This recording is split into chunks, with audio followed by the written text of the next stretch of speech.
Ayan po, oh, talaga matinding labanan nagaganap ngayon sa ulan. Ang sarap maligo sa ulan, kaya lang walang plastic.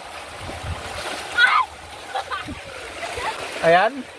Ayan po ang kaganapan ngayon sa volleyball. Ayun oh, kitang-kita niyo po si Vincent Bida dyan oh, nakapost ng palaka. Ayan oh. Ayan na, dali ni Vince! Mga kababayan, wala pa rin. Muli niyang kinuha outside. Muling isinerve. Wala pa. Be, hingin mo ako plastic na labuton. Okay, para i-slow motion natin. Bako ka rin magsasalubong kayong pa ganun, di ba?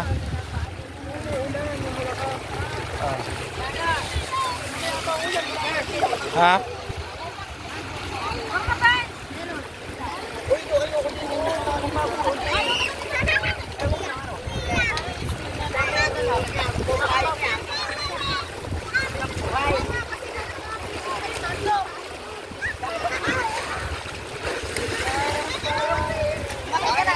Matindi oh.